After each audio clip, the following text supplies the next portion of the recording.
carried a Dragon spacecraft on a mission to low Earth orbit and to rendezvous with the space station. And then, of course, after the dropped off the Dragon, it was able to be recovered on the autonomous spaceport drone ship, Of Course I Still Love You. Since then, SpaceX has recovered 8 first stages, 5 of which have been recovered on our drone ship fleet, and 3 via our landing zones on land. However, today will be the first time we've ever tried to refly one of these first stages.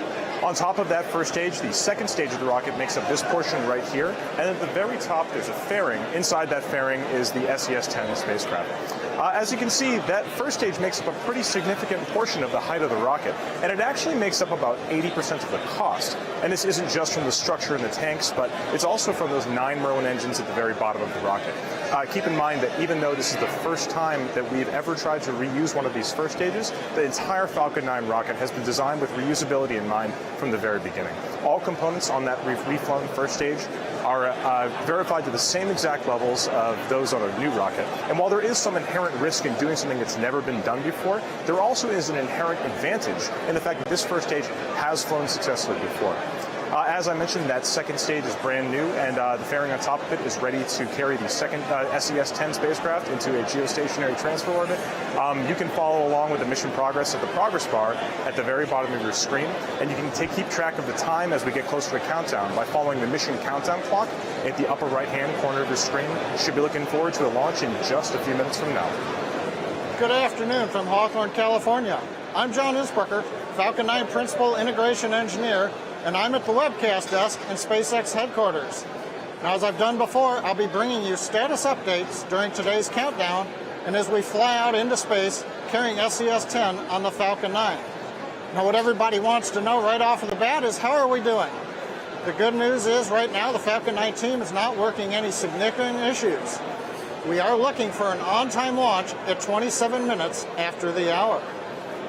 Now, the SpaceX team has put in a lot of hard work, especially in this case where we put in extra reviews for today's first ever reflight of an entire orbital class rocket.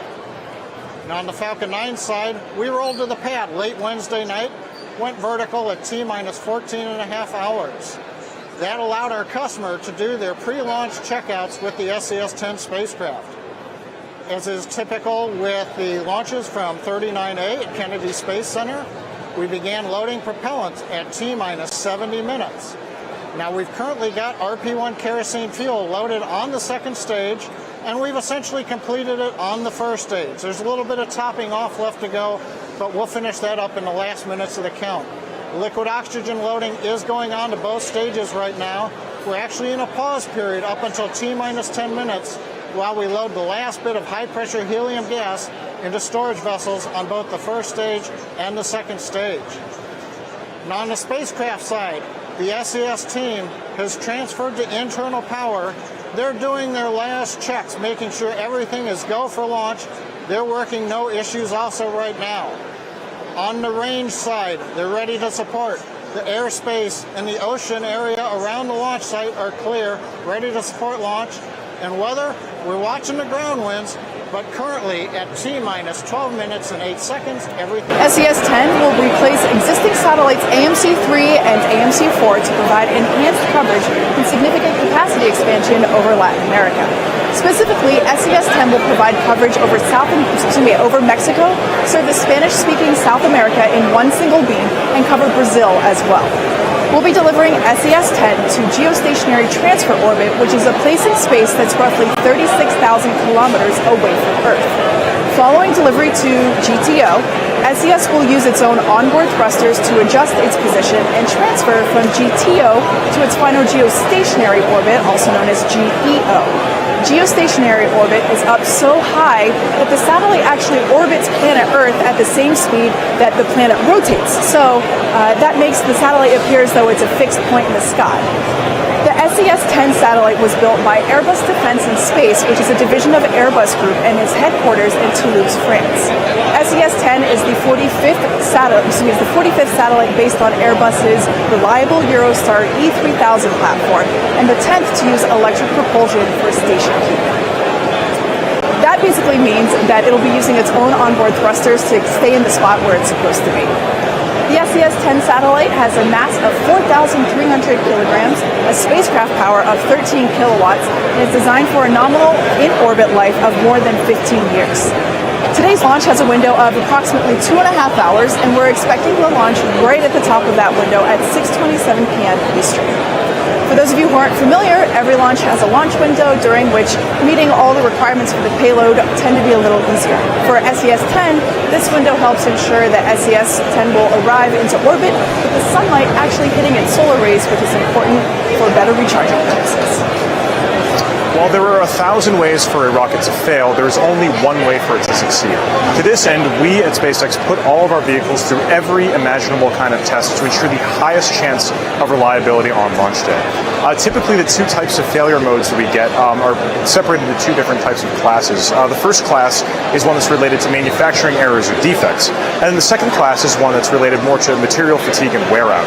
To mitigate that first type, we perform a litany of tests to make sure that those first stages and second stages are 100% reliable and to weed out as many of those manufacturing defects as we can. However, the greatest mitigating factor is the fact that a rocket has already flown before. Here you can see footage of this exact same rocket back in April of 2016. During this mission, it was taking a Dragon spacecraft up to the International Space Station. And as you know, after it was finished with that mission, it came back down and was recovered on our autonomous spaceport drone ship, Of Course I Still Love You. Now, as far as tests go, we try to keep our tests as flight-like as possible. And there really is nothing more flight-like than a true flight itself.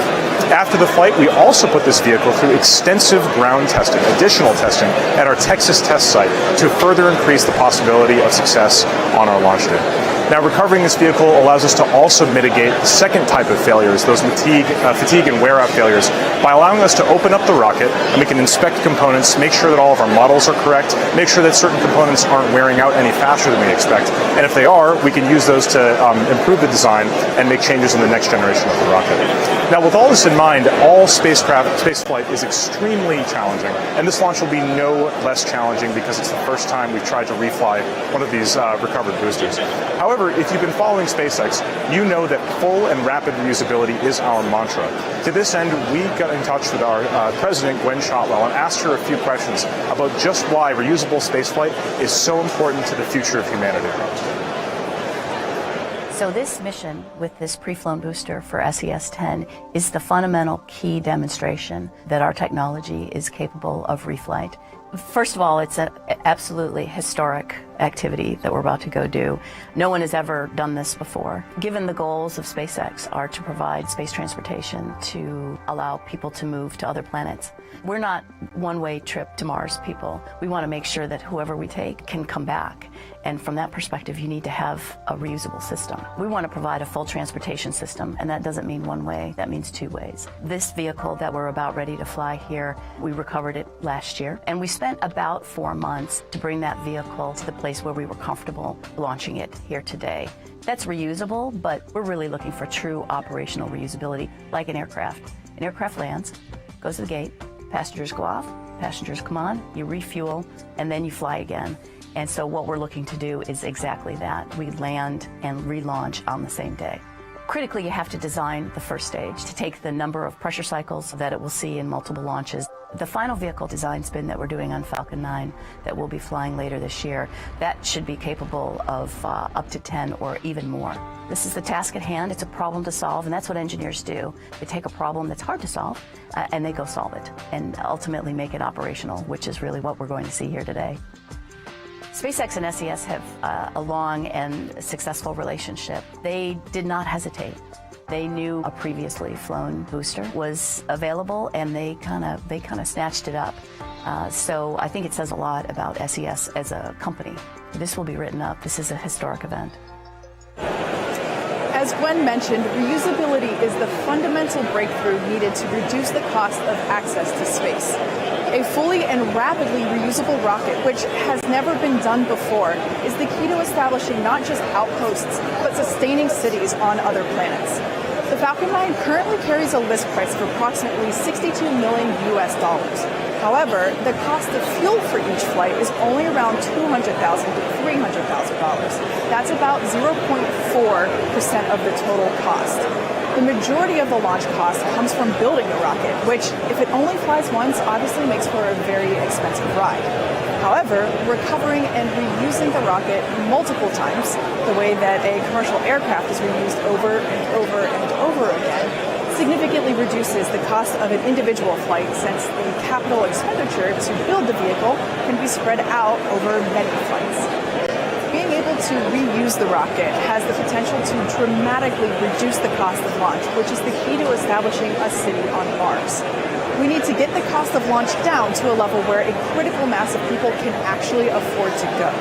With reusability, we believe that over time, it's possible to get the cost of a ticket to Mars close to $100,000. And today's launch is a key milestone in our journey to the Red Planet. So you can see why everyone is so excited here at SpaceX, including the crowd as it grows around us. Let's go for a status update with John. T-minus 4 minutes and 42 seconds and continuing to count down for an on-time launch at 27 minutes after the hour of Falcon 9 carrying SES-10. Now we're in the last minutes of the countdown, where we use automated sequences, scripts, where the ground and the flight computers are sending commands to the various systems to get us ready for liftoff. Now, as typical, at T-minus 7 minutes, the Falcon 9 began chilling in the Merlin 1D engines when we opened the pre-valves to allow liquid oxygen to the inlet to the turbopumps, get them cold for the time when we command ignition of the Merlin engines in the last seconds of the countdown. Now, next major activities coming up as we pass the 4-minute mark. We'll begin to retract the strongback away from the Falcon 9 in about 10 seconds. The clamps will open up, and then we will take about a minute to move the strongback about 1.5 degrees away from the Falcon 9. This is our new sequence we've used for the flights from Pad 39A at the Kennedy Space Center. At liftoff, hydraulics will then pull the strongback away from the vehicle. That'll help the umbilicals disengage from the second stage in the payload fairing as Falcon 9 heads to space. Liquid oxygen loading is continuing. We'll finish loading LOX into the first stage at about T-minus 3 minutes. LOX will finish loading into the second stage at about T-minus 2. Fuel is loaded on both stages. We're closed out. That looks good. In the last minute, you're going to hear the call out, and we'll listen in together. Startup. That means the flight computers are now in control of the sequence. It'll end up at T0 when we've checked that we're at full power and we release the Falcon 9 to flight. The SES team, they are go. They've done their last checks. The range is go. The weather, we keep watching the winds, but everybody is go right now. So T-minus 2 minutes and 40 seconds and counting. Let's listen and watch together the last minutes of the countdown of Falcon 9 carrying SES-10 to space.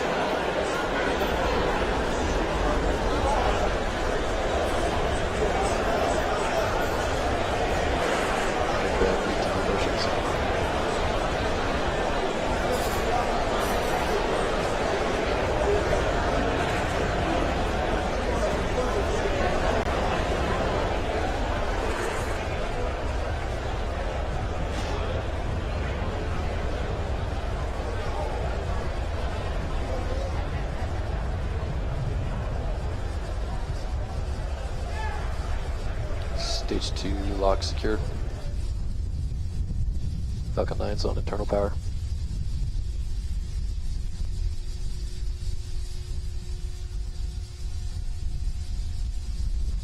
MID fuel bleed complete.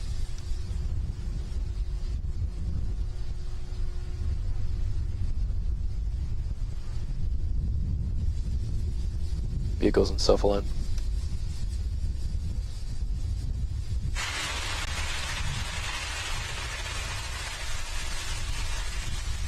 Stage 1 and Stage 2 cryo helium secured for flight.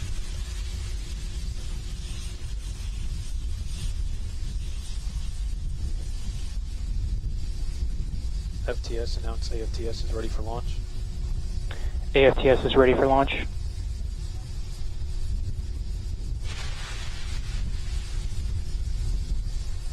VC verify F9 is in startup. Falcon 9's in startup.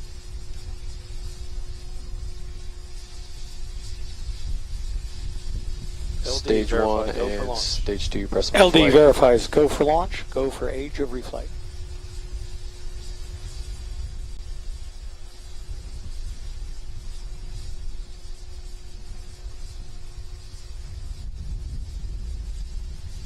T-minus 30.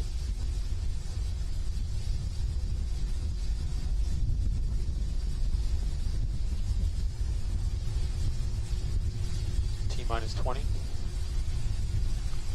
Falcon 9 is configured for flight.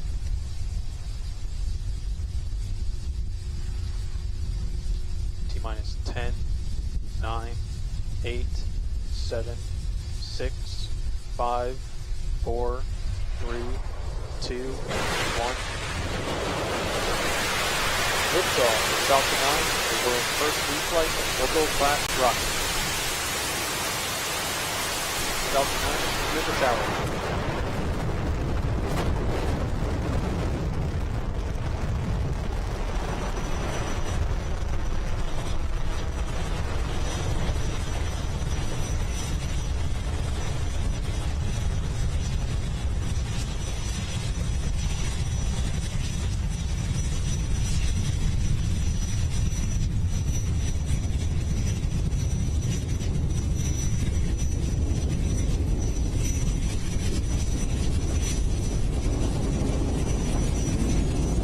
Falcon 9 power and telemetry nominal.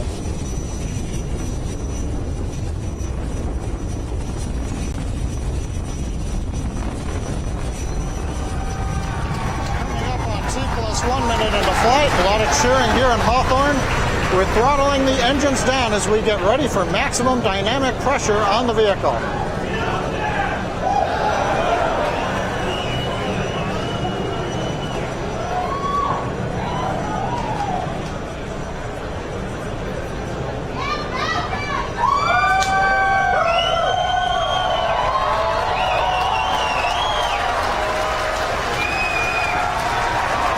T+1 minute and 30 seconds. We're throttled back up. Falcon 9 continues to head downrange. Trajectory is nominal. We're past maximum dynamic pressure. That's the portion of the flight where the velocity of the vehicle combines with the density of the atmosphere at lower altitudes to put the greatest stresses on the Falcon 9. We're through that critical phase of flight. The next major event coming up in about 35 seconds, main engine cutoff.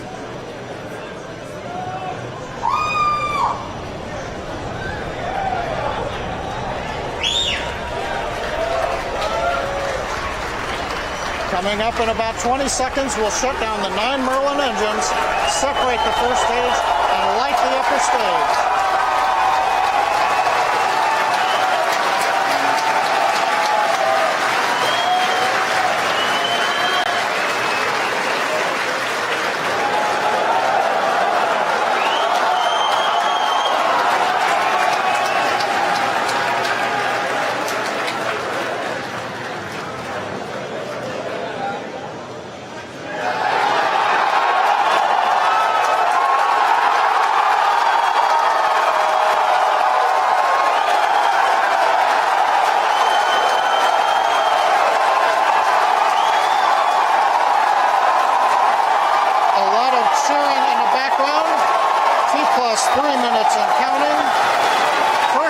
Successfully has separated.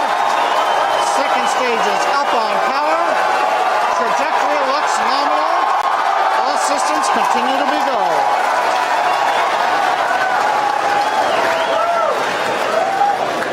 Next major activity in about 20 seconds. We're going to look for fairing separation around the SES-10 spacecraft.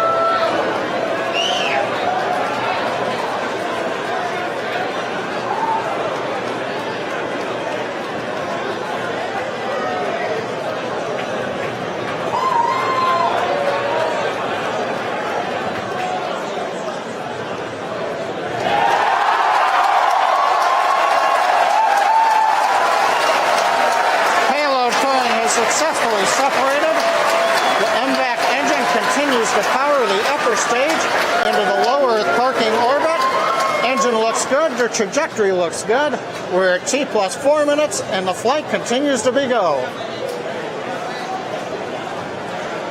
So what we've had so far is a successful launch of Falcon 9 carrying SES-10. First stage has separated from second stage. That's what you see on the left-hand side of your screen. That's the first stage. Coming back down once again. This is the second time we've launched it. This is the second time we're attempting to land it on our drone ship. Of course, I Still Love You, which is in the Atlantic Ocean. While that first stage is coming back down, that second stage is going to continue thrusting for a few minutes, carrying the SES-10 spacecraft into geostationary transfer orbit. But coming up, we're going to be tracking the first stage as it approaches our drone ship. Of course, I Still Love You. Yes. Now, we're going to have two events called out pretty quickly. We'll try to narrate those as they're notified to us. We will have the landing as well as the engine coast, the cutoff, or excuse me, the engine shutdown. So we're going to try and narrate that for you as much as we can. We also might lose the video feed of the first stage as it re-lands on the drone ship, as we have seen happen before. You can see that first stage coasting back right now. Sometimes we do 3 burn maneuvers. We're doing a boost back burn and then a re-entry burn and a landing burn. Today, we're just doing a re-entry burn and a landing burn. So what we're doing is we're catching that first stage with the drone ship as it makes its way out on a parabolic trajectory over the Atlantic Ocean. Exactly. Now, since planet Earth is a sphere, as the rocket descends onto the drone ship, we lose the horizon. As it goes under the horizon line, the ground stations may lose the communication feed with the drone ship. So we're going to hopefully bring you live footage. We see what you see, and hopefully we'll all see a successful landing once again all together. We do have cameras on the deck of course, I Still Love You, but they're on a satellite link. So again, those vibrations from that first stage coming down may jostle the satellite link, so we can't get all the video all the way down. Just be prepared for it. But right now, we are still tracking that SES spacecraft and the second stage. Looks like everything is going well so far. Yeah, primary mission is SES-10, and it's looking great thus far. So let's go up to John I for a status update. T plus 6 minutes, 13 seconds into flight. All goes well. We're going to listen for the start of the entry burn coming up in just a few seconds.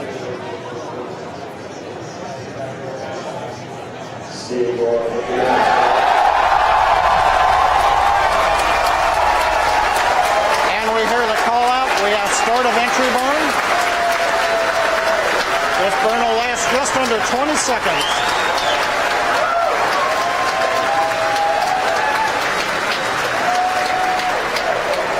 And shutdown. Entry burn. Looks like we've got a good burn. The first stage on its way back to the drone ship in the Atlantic Ocean, slowing down as it heads for the atmosphere. Second stage continues to be on target. Propulsion looks good. Everything continues to be go. It's 7 minutes and 5 seconds into flight. So we're going to go back down to the floor as we get ready for the landing of the first stage in the orbit of the second stage. As you just heard and saw, this first stage's re-entry burn has just completed. Looks like the video isn't moving right now. Like we said, we're going to have some difficulty getting video as it makes its way down underneath the horizon from our ground stations. But coming up very soon is going to be that landing burn. That's the final burn that happens just a few hundred feet off the deck of our drone ship. Of course, I Still Love You. Yeah. Now, that drone ship you see on the right-hand side of your screen, that is live footage. And like we said, it's out in the Atlantic Ocean. So we're going to try and maintain that steady feed as the rocket descends, which is just in a couple of seconds here. Like I said before, literally just 4 or 5 seconds after we have stage landing, we should have indication as to the second engine cutoff, meaning that the second stage with SES-10 is in good orbit. But right now, we're just watching our screen here, waiting to see the... Let's watch on your screen.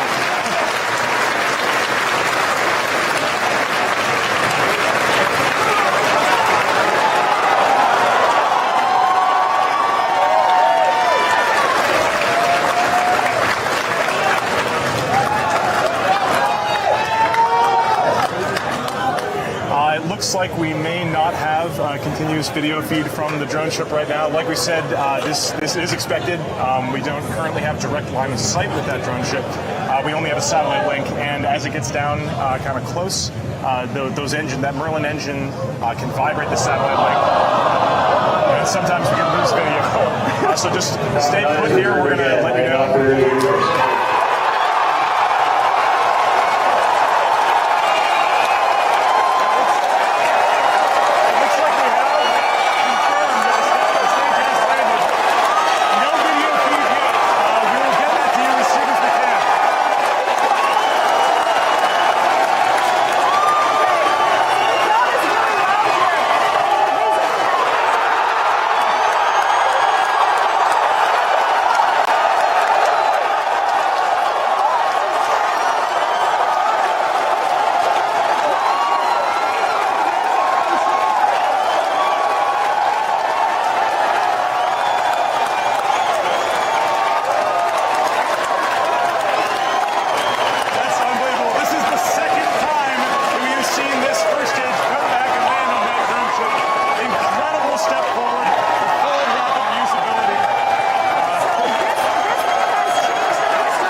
Launch and Landing Control Center in Cape Canaveral has also been watching, and we're going to see if we can get in touch with Elon, who's been watching along with the launch flare, and see what he has to say.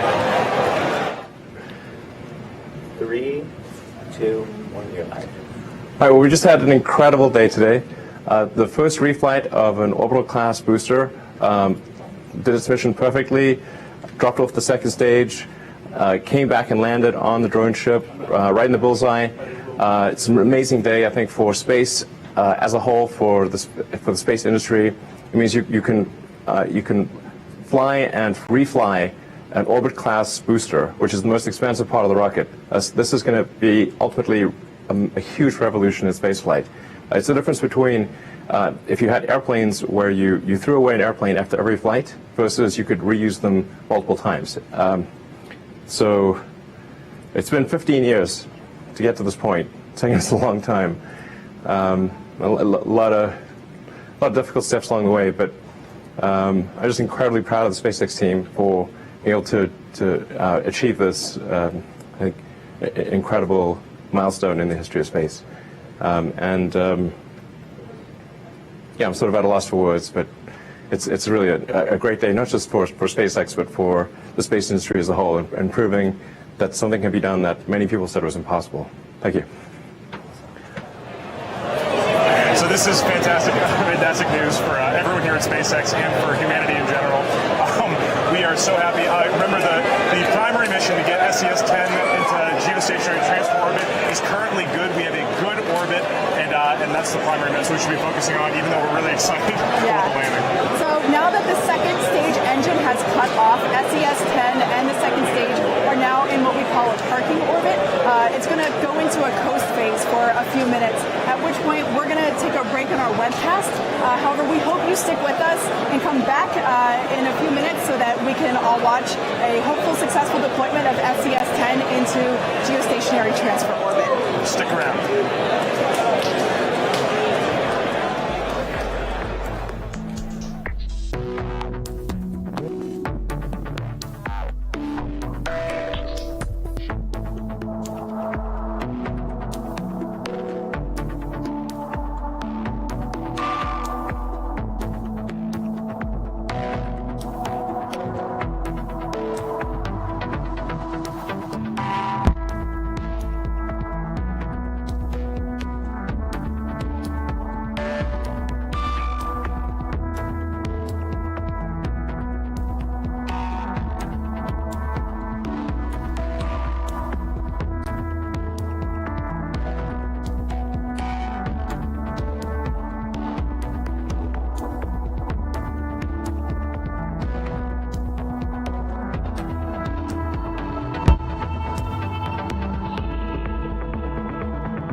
We're T plus 26 minutes and 5 seconds into the flight.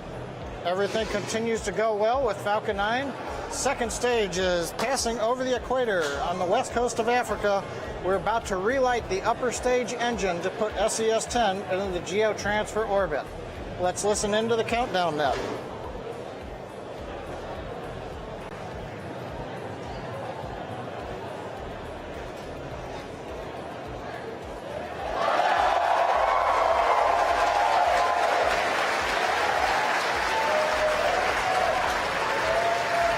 We have ignition of the upper stage engine.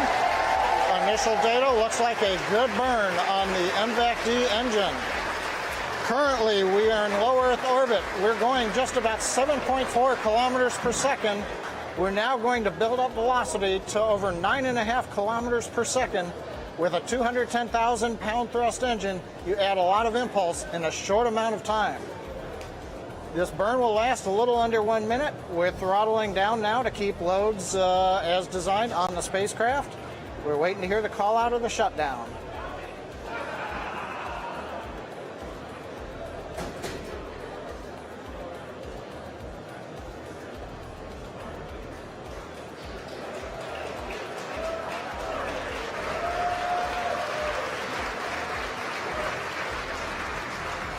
We've got shutdown on the upper stage engine. Duration looks about as planned. We're waiting to hear a call out now on how the final transfer orbit looks.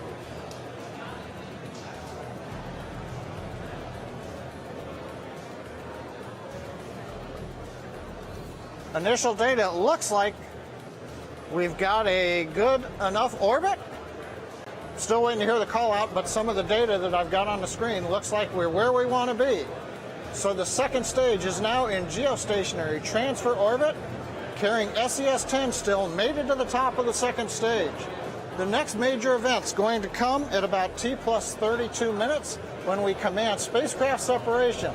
Now that's still a few minutes from now, so we're going to go back to the animation, but we'll come back with the team to cover with you the separation of SES-10 and the conclusion of the Falcon 9 mission.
we had a successful launch of Falcon 9. This rocket flew today for the second time. It's separated from the second stage, which is what we're looking at right now. So that's actually the payload. That's SES-10. We're carrying it to geostationary transfer orbit. Falcon 9 returned to our drone ship. Once again, another first, and that is happily waiting. But we also got confirmation from ground navigation control that the second stage is in a good orbit. We are all super excited here at SpaceX because that was the world's first reflight of an orbital class booster. Or rocket, excuse me. And it sounds like we already have confirmation of stage separation. You can see on your screen right there on the right the SES-10 spacecraft gliding away from the second stage. That is a camera at the top of the second stage. That's a successful mission right there. It has been an incredible day here at SpaceX. We're super thankful that you guys were able to join us. You can see the shot of the second stage engine there, but everyone's cheering because we just deployed SES-10 into geostationary transfer orbit, and it will make its way onto geosynchronous. So a final recap of today, we had a successful launch, we had a successful first stage landing, we had a successful payload separation. Everyone's very happy here at SpaceX today. We are all about full and rapid reusability, and today was a very important milestone in getting that technology to a critical usability phase. I was jumping up and down so much. So exciting. So with that, we'd like to close out our webcast for the day.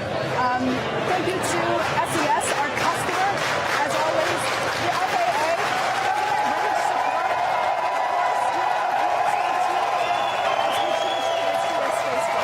You can hear the excitement in the air here right now. Make sure to check out our social media pages, Facebook, Instagram, and Twitter, and of course, SpaceX.com, where hopefully we'll be posting some fantastic high-quality videos of that amazing second landing on the first day.